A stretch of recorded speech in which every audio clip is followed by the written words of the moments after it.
هانی وەبەرهێنان دەدەین لە هەموو بوارەکاندا بۆ ئەمە بەستەش لە سەر ئاستی ناوخۆ دەرەوەدا دەرفەت یەکسان و دادپەروەرانە بۆ هەموو لایەک دەڕەخسێنین لەسەر ئەو بنەمایەش کار دەکەین بۆ داڕشتنەوە هەموارکردنەوە یاسای وەبەرهێنان لە هەرێمی کوردستان.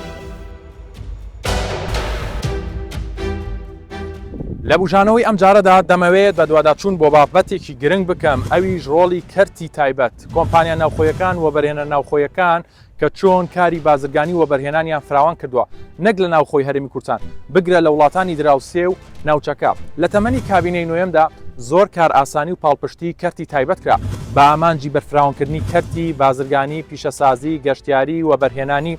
لە هەرێمی کوردستان لەگەڵ وڵاتانی دراوسێ و ناوچەکە. ڕۆڵی ڕێکخراوە ئابوووریەکان چی بووە لەم بابەتەدا؟ مەبەستی من و هاوکارانمە لەم بەرنامێدا بە دوواداچوون بۆ ئەم بابەتە بکەین.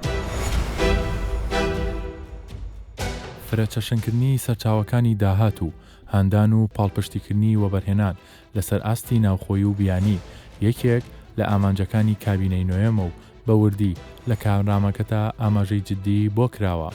لەسەر ئەم بنەمایە شاندەکانی حکومەتی هەرێمی کوردستان لە ئامادەبوونیان لە کۆڕبەندە ئابووری و پرسە گرنگ و جیهانیەکان هانی وەبەرهێنانی ناوخۆییان داوە بۆ بەشداریکردن و فراوانکردنی ئاستی پەیوەندیەکانیان لە ناوخۆ و دەرەوەی هەرێمی کوردستان. دەبین کۆمپانیایشی ناوخۆی گەشتیاری بۆ فڕۆکەوانی لە قێک دەکەنەوە لە وڵاتێکی وەکو ئیمارات لە دووبەی بۆ کار چییە؟ دەتانێت گەشتیاری ئیماراتی بەرنە هەرێمی کوردستان؟ ئەو وڵاتە دەرفەتە بۆی ئاشنابوون لەگەڵ کۆمپانیا بیانیەکان زیاتر و دووبەیش چەند کۆمپانیای بیانی هەیە کە لە هەرێمی کوردستان هێد ئۆفیسی هەیە لە دووبەی. بۆی ئەمە بتوانین زیاتر تەواصلیان لەگەر بکەین، بیرمان کردووە کە لە قێک لێرە بکەینەوە و ئەو کۆمپانیا بیانیانەش کە لە هەرێمی کوردستانن زیاتر ئیشی خۆیان وەکو فڕۆکەوانی، وەکو گەشت و گوزاری، وەکو پرایڤت جێت هەمووی لە دەرەی هەرێمی کوردستان دەیکەن. ئێمە بیرمان کردەوە کە ئەو لە قەلێرە بکەینەوە زیاتر تەواصلیان لەگەر بکەین و لەبەر چەند هۆکارێک سێ هۆکاری زۆر زۆر مهم. یەکەمین شت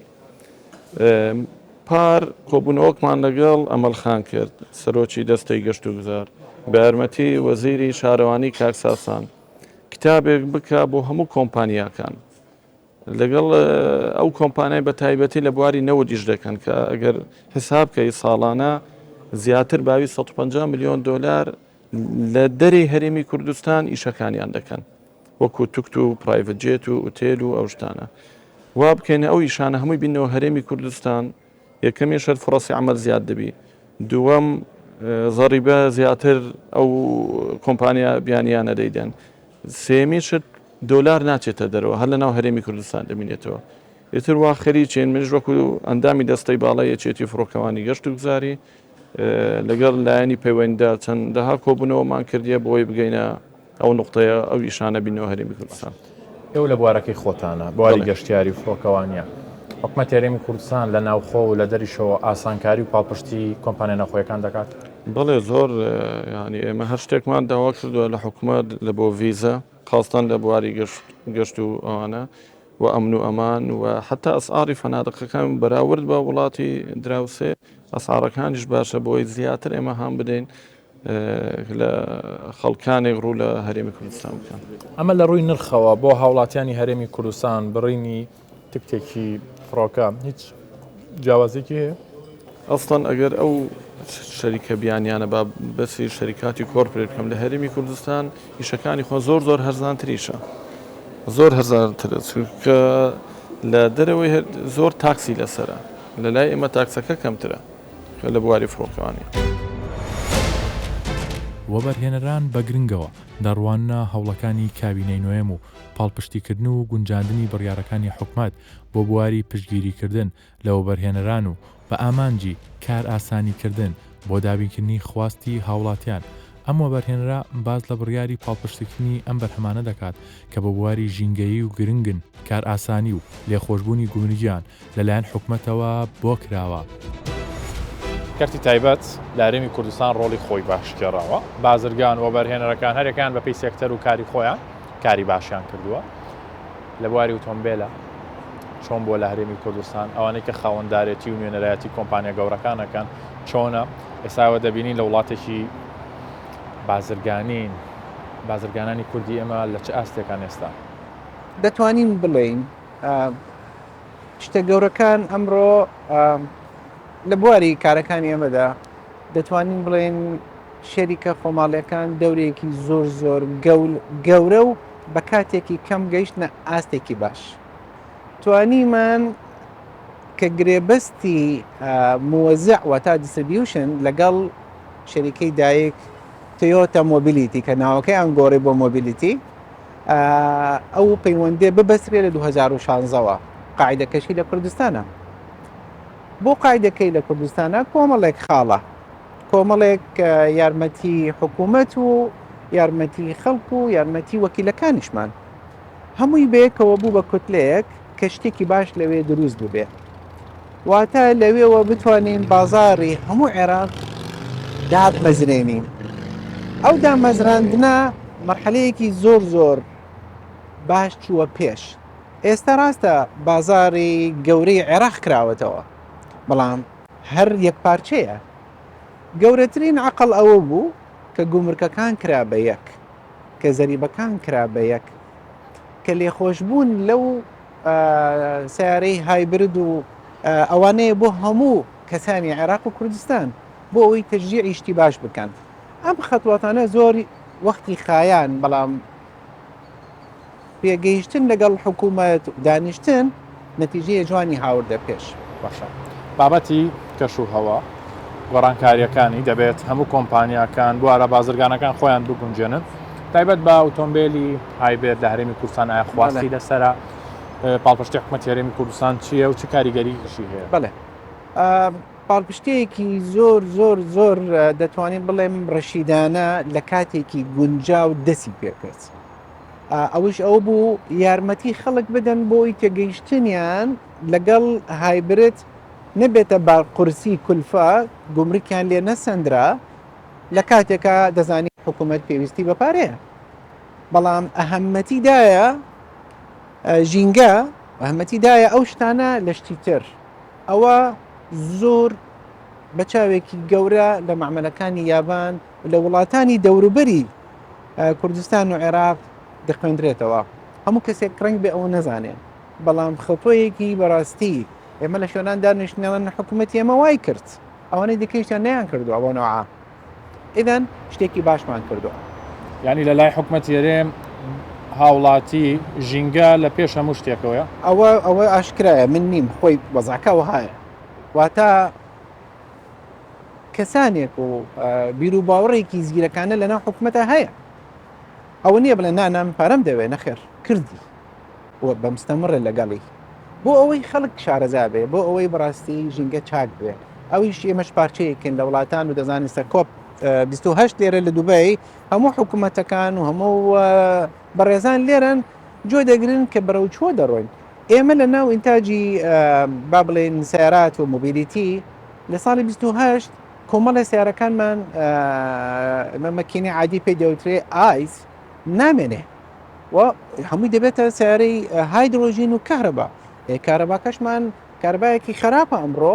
نەک لە بەرەوەی کەمە، لە بەرەوەی پاک نییە. ئێمە هێشتا نەگەیشتێتەوەی کارەباکانمان بگۆڕین بۆ خەلایی شەمسی، بۆ وەکوڵێ دروستبوونی کارەبا بە شتێکی پاک، هایدرۆ پاوەر ئەوەنەمان نییە. ئەمە هەمووی بە گاز و نەوت دەسووتێنین و دەکەینە کارەبا. واتە سیارەی کارەبا لەم کاتەیە بۆ بازاڕی عێراق و کوردستان باش نییە. هایبرد یەکەمترین حەلە کە 160 سوتەمەنی کەم دەکا. ئێمە لەو خاڵین پرسیاری ئەوەت کرد کە خەڵک چۆنەوەیە. خەڵک زۆر زیرەکە و زۆر متعاونە و زۆر چاوەڕێ دەکا تا ئەو سیارانە بەدەستی بگات، چونکە ئەو سیارانە ئینتاجیان تۆزێک کەم بووە لە دوای کۆڤید،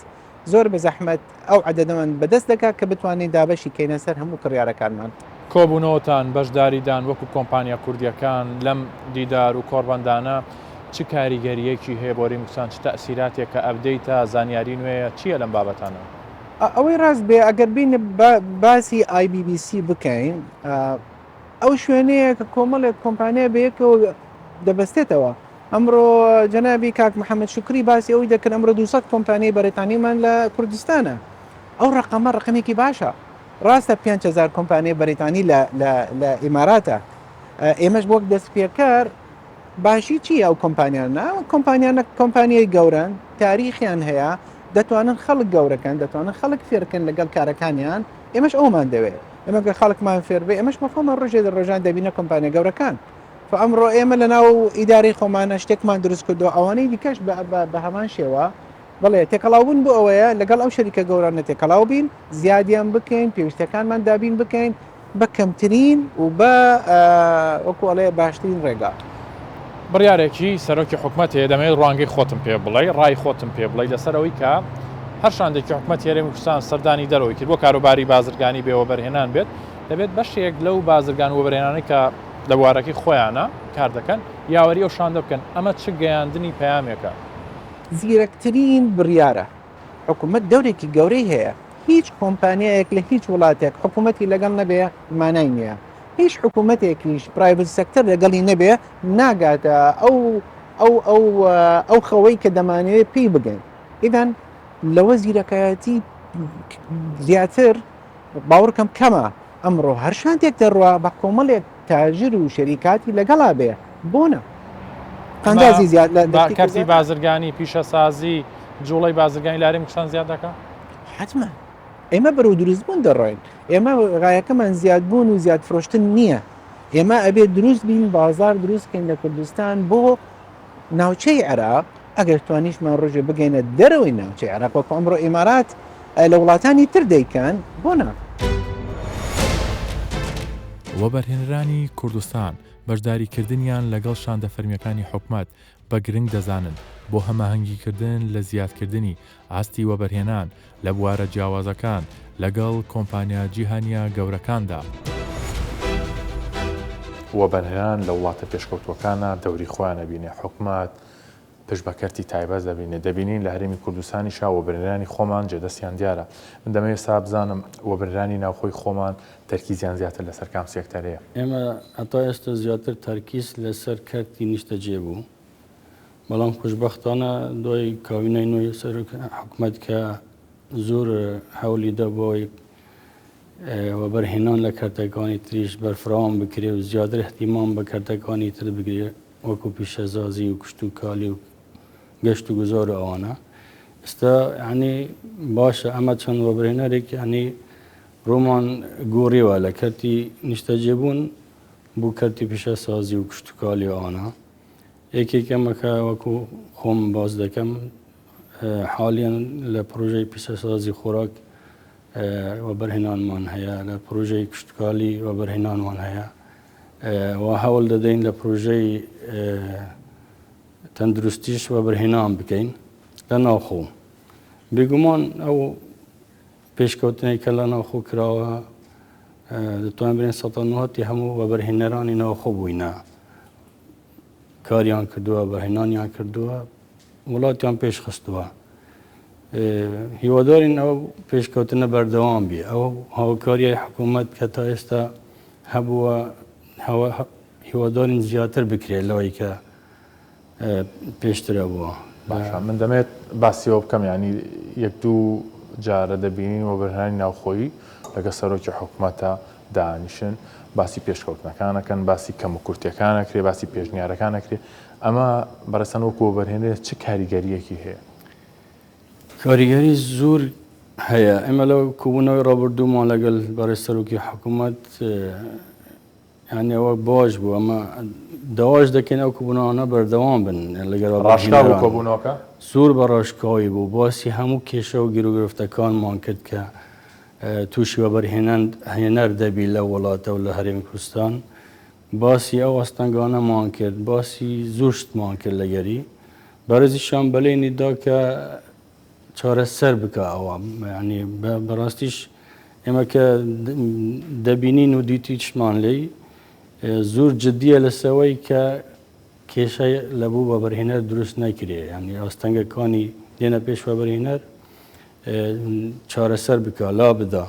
حەجی بابەتێکی تر ئێستا خاوەن کۆمپانیا و بازرگان وەبرنەکانی ناوخۆی خۆمان هەست دەکەین لە ناوخۆ هەنگاوانێن بەرەو دەرەوە وەبەرهێنان بکەن ڕەنگەمە بابەتێکی دوولایەنە بێ هەم باش بێ کە گەشە سندویە بە هەرێمی کوردستان وەبەرهێنەکانی خۆمان هەمیش لای تۆ برنە دەرەوەی سەرمایە قورسە ئەمە بەڕێستان چۆن هەڵێ سەنگەنی وە خودی خۆت ینی هیچ شتێکت هەیە لە دەرەوە کارتان لەسەرەوە کردووە بەڵێ کاک دیارەی خۆی ئەوە دوو لانی هەیە و بەرهێنەر ئەگەر بێت و فکر لەوە بکاتەوە شتێکی باشە تا بڵێ تو وەبەرهێنەری خۆمانە بە دنیای دەرەوە ئاشنابیت و کار بکە لە دەرەوەی وڵات ئەوە زۆر گرنگەیەکە وەک خۆمان ئێستا وەبەرهێنەرمان هەیە لە دەرەوەی وڵات لە چەند وڵات وەبەرهێنەرمان هەیە لە بواری پیشەسازی و لە بواری نیشتەجێ و ئەوانە بەڵام دوو حالەت هەیە لێرەدا ئەگەر بێت و ئەو وەبەرهێنەرە کە وەبەرهێنان لە دەرەوەی وڵات بکە فکری ئەوەی هەبیتن کە ئەو داهاتەی ئەو برێن ئیراداتی ئەو پارەی کە بەدەست دەکەوی لەوە بەرهێنانەکەی لە دەرەوەی وڵات بگەڕێنیتەوە بۆ هەرێمی کوردستان ئەوە کارێکی زۆر باشە ئەگەر بێت توش لە ئەوەی بیکە سەرمای خۆش لێرە بواتە دەرەوە ئەوەیان خراپە هیوادارم ئەوەیان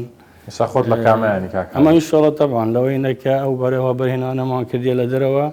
داهاتەکەی دەگەڕێنەوە بۆ هەرێمی کوردستان ئەمە بۆی زیاتر لێرە پێش بخەین ئینشاڵڵا باش من دەمەوێت پرسیارێکە لێ بکەم وەکو بەرهێنەرێک لە ئەمری واقعە لە تەمەنیم کابینەی نوێمە کۆمەڵی گۆڕانکاری کۆمەڵە قەیران هەبوو بەڵام سەرڕایەوە بینین لە پرۆژەی جۆرا و جۆرە گۆڕانکاری هەیە تۆ پاڵپشتیەکانی حکوومەت کابینەی نوێم لەم دۆخەیە چۆنە بینی لەم تەمەنیم کابینەیە ئەو کابینەیە سرەڕای ئەو هەموو قەیرانانە کە هاتە پێش و لەلای کۆڕۆنا و لەلایەک قەیرانی دارایی و لەلای کاری ینی سیاسی چەند کێشەیەک هەبوون بەڕاستی جێی دەستخۆشیە لە بوو سەرۆکی حکوومەت و کابینەکەی کە بەردەوامن لەوەی کە پشتگیری وەبەرهێنان دەکەن هەوڵ دەدەنەوە بەرهێنەر زیاتر پەرە بەویشەکانی بدا لە هەرێمن بۆ ئەوەی وڵاتەکەمان پێش بکەوی جێ خۆشحالیەش لەو کوبوونەوەمان کە لەگە سەرۆکی حکوومەت داوای کرد کە ئەومە هەوڵ بدەن وە بەرهێنەری بیانی بێنین بۆ هەرێمی کوردستان بۆ ئەوەی لە ینی زیاتر پێش بکەوی لەلاەن وەبەرهێنەری بیانیەوە بە ئاشنای دنیا ینی بناسرین زیاتر هەمی هەرێمی کوردستان لە حاڵی ئێستادا ئێمە لە گفتوگویەکی باش داین لەگەل چەند وەبەرهێنەرێکی بیانی کە لە وەبەرهێنەری نێودەوڵەتی نەوەی ڕاستیویە ئینشاڵڵا لە ئایندەیەکی نێزیکدا هەوڵمانداوە کە بینین بە هەرێمی کوردستان و کاری وەبەرهێنان پێکەوەی لە هەرێمی کوردستان بکەین ئەوەش دەبیتە ینی کارێکی گرنگ لە بەوەی کە سەرمای قورسانی سەرمایەداری بیانی بۆ هەرێمی کوردستان و سەرمایەکان بینن لێرە بە وەرهێنان بکەن شتێکی باشە. ڕۆڵی ڕێکخراوە ئابوووریەکان چییە لە هەندان و پاڵپشتیکردنی بازرگان و وەبەرهێنە ناوخۆیەکاندا کە لە ناوخۆدا وەبەرهێنانی زیاتر بکەن و لە هەمان کاتیشدا هانی وەبەرهێنان و سەرمایەداری بیانی بدەن کە لە دەرەوە سەرمایەکانی خۆیان بێنە هەرێمی کوردستان. کاگەیلان وەکو ڕێکخراوە ئابوووریەکان دەبینینەوە لە ناو بازرگانان لە ناو کۆمپانیاکانان لە تەمەنی کابینەی نوێمە هەست دەکەین پاڵپشتێکی باشی کەرتی تایبەت دەکرێت ئێمە بە دوواداچوونێکمان کردو سەبارەت بەم بابەتە کۆمپانیا ناوخۆیەکان ئێستا لە وڵاتانی دراوسێ و ناوچەکە لەقی خۆیانەکەنەوە ئەمە چ توانایەکە چه پاڵپشتێکەیە ئایا کەرتی تایبەت لە هەرێمی کوردستاندا منە گەشەی کردووە؟ هەروەکو دەزانن حکوومەتی هەرێمی کوردستان و بە تایبەتی کابینەی نوێم لە بەرنامەی کاری خۆیدا گرنگجێکی یەکجار زۆری بە کەرتی تایبەتدا هەروەها گرنگجی بە ڕێکخراوە ئابوووریەکاندا بۆ ئەوەی ئەوانیش ببنە پاڵپشتی حکوومەت لە بۆ ئەوەی کە بتوانن پاڵپشتی کەرتی تایبەت و بازرگان و پیشەوەر و پیشسازان بن ئەوەی کە ئێمە دەیبینین ڕاستە لەوانەیە تۆزێک درێژخایەن بوو بەڵام بەرنمەکەی حکوومەتی هەرێمی کوردستان لە ڕنگدانەوەی زۆر باشی دروست کرد لەسەر پەیوەندی حکوومەت لەگەر بازرگانان و خەکەرتی تایبەت ئەوە بوو ئێستا بۆ مای ئەوەی کە کۆمپانیاکانی ئێمە بتوانن پەل بەهاوێژن بۆ وڵاتانی دەرەوە و هەروەها لە ناوەخۆی عێراق پەل بەهاوێژن بۆ هەموو شارەکانی خواروی عێراق کە لقەکانیان لە وڵاتانی دەرەوە و لە هەموو شارەکانی عێراقیش دەتوانم بڵێم ئێستا کۆمپانیاکانی هەرێمی کوردستان لقیان هەیە و ئەوە بەڕاستی جێگای خۆشحاڵیە کە تاکو ئێستا ئێمە هەوڵمان دەدا کۆمپانیەکانی وڵاتانی دەرەوە سەرنجیان ڕابکێشین و ئێمە بە تاکید بەردەوامیش دەبین لە کاری خۆمان بێن بۆ هەرێمی کوردستان و لق لە هەرێمی کوردستان بکەنەوە بۆی بتوانن سەرمایە گوزاری بکەن لە هەرێمی کوردستان ئەو پەیوەندیە بۆ مای ئەوەی کە ئێستا کۆمپانیەکانی ئێمەش لە وڵاتانی دووبای مەسر تورکیا چەندین وڵاتی دیکەی ئەوروپاش لقەکانی خۆیان بکەنەوە بێگومان ئەوە دەبێتە هۆی ئەوەی کە ئاڵوگۆڕێکی بازرگانی یاخود سەرمایە گوزاری ئێمە لەگەر وڵاتانی دەرەوە پەرەی پێ بدرێ و بتوانین ئێمە لە وڵاتی خۆمان بەهۆی ئەو کۆمپانیانەی کە دێنە ئێرە لە ڕێگای لقی کۆمپانیەکانی ترەوە بتوانن سەرمایە گوزاری بکەن لە هەرێمی کوردستان بێگومان ئەوە پاڵپشتی حکوومەتی هەرێمی کوردستانی لەگەر بوو و حکوومەتی کوردستان توانی ئەو پەیوەندیانە لەسەر ئاستی باڵادا ڕێک بخە بۆ کۆمپانیەکانی ئێمە کە بۆ ئاسانیە بتوانن لقەکانیان لە وڵاتانی دەرەوە بکەنەوە ئەوەش گرنگی تایبەتی خۆی هەیە و لەوەش گرنگتر ئەوەیە کە ئەوە نیشان دەدا کە نزیک بوونەوەی حکوومەت لەگەر کەرتی تایبەت ئەوە زۆر مانابەخشە و زۆر بەڕاستی جێگای بایەخە کە ئێمە دەبێ ئەوە بە گرنگی وەسف بکەین و دەبێ ئێمە وەکو ڕێکخراوە ئابووریکەن لە حکوومەت زیاتر نزیک بین بۆی لە پلانی ئابووری حکوومەتی هەرێمی کوردستان ئاگادار بین هەروەها ڕۆڵمان هەبێ لە دانانی بەشێک لەو پلانانەی کە حکوومەتی هەرێمی کوردستان لە بۆ ئابووری وڵات دایدەنێ و بتوانین ئێمە کەمێک لە ئەرچی حکوومەتی هەرێمی کوردستان کەم بکەینەوە ئەرچی ڕێکخراوە ئابوووریەکانە ژووری بازرگانی ڕێکخراوەکانی تر کە بتوانن ئەرێک لەسەر حکوومەتی هەرێمی کوردستان کەم بکەنەوە و بتوانن ببنە پردێکی پەیوەندی بەهێزی نێوان بازرگان و پیشەساز و پیشەوەران لەگەڵ حکوومەتی هەرێمی کوردستان بۆ پێی بەڕێستان ئێستا بربژێرن بۆ سەرۆکی ژووری بازرگانی و پیشەسازی هەولێر چاوەکان لەسەر هەولێرە پلانتان چییە لە ساڵی داهاتووە چۆن زیاتر خزمەتی بازرگانان و پاڵپشتی کەرتی تایبەتەکەن ومێت دەکەین کە لە چەند ڕۆژی ئایندا ژووری بازرگانی هەولێر بەکار بکەوێتەوە بۆ ماوەی 3 مانگە دەتوانم بڵێم کارەکانی وەستاوە بەهۆی هەڵبژاردننی ژووری بازرگانی ئێمە وەکو خۆمان و وەکو ئەو ستافەی کە هەڵبژێردراوە بۆ ژووری بازرگانی پلانمان هەیە کە بەڕاستی ژووری بازرگانی بکەینە ماڵی بازرگانان بە شێوەی واقعی و بیکەینە ماڵی پیشەوەر و پیشەسازان و هەروەها کشتتوکاڵە ئەوانەی کە لە کشتتوکاڵ کار دەکەن بیکەینە ماڵی ئەوان بە شێوەیەکی واقعی و ئێمە بتوانین ئەو کێشە و گیر و گرفتانەی کە لە نێوان پیشەسازان و پیشەوەراندا هەیە چارەسەری گونجاویان بۆ بدۆزینەوە و بتوانین ئێمە لینکێکی بەهێزمان لەگەر حکوومەتی هەرێمی کوردستان هەبێ بۆەوەی بەو چارەسەریانەی پێشکەشی دەکەین حکوومەتی هەرێمی کوردستانیش بە هەندی وەرگێ و ئێمە بتوانین پیشەسازی و بازرگانی بەرەو پێشتر ببین بۆی ژێرخانی ئابووری هەرێمی کوردستان بە پتەوی بمێنێتەوە هەروەها پلانی ئێمە ئەوەیە کە پەیوەندیەکی بەهێزتر لە جاران لەگەر وڵاتانی دەرەوە لەگەر هەموو ژوورە بازرگانیەکانی وڵاتان بەهێزتر بکەین و بتوانین سەردانیان بکەین و بتوانین شاندەکانیان بێنین بۆ هەرێمی کوردستان بۆی ئەو واقعی لە هەرێمی کوردستان هەیە ئێمە پێیان بڵین کە بڵێ ئەوە هەرێمی کوردستانە هەرێمی کوردستان لە زۆر ڕۆجیایە لە شارەکانی عێراق ئێوە دەبێ بێن واقعی هەرێمی کوردستان ببێنن و ئێمە پێویستیمان بە بنیادنانەوەی ژێرخانی ئابووریە و بتوانین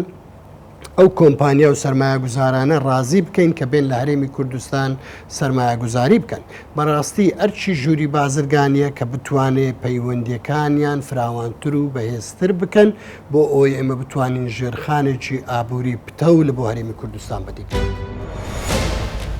داتاکان و ژمارەکان لە ماوەی تەمەنی کابینەی نوێمدا ئەم ڕاستیە نیشان دەدەن کە ئاستی وەبەرهێنان لە هەرێمی کوردستان بەرەو پێشچوونی بەرچاوی بەخۆیەوە بینی و حکومەتیش لە هەر کاتێک پێویست بوو بێت لە ڕێگای بڕیار و ڕێنمایی تایبەت پاڵپشتی زیاتری ئەم سێکتەرەی کردووە و بە ئامانجی زیادکردنی جۆرەکانی وەبەرهێنان و بەهێزکردنی ژێرخانی ئابووری لە ناوخۆدا.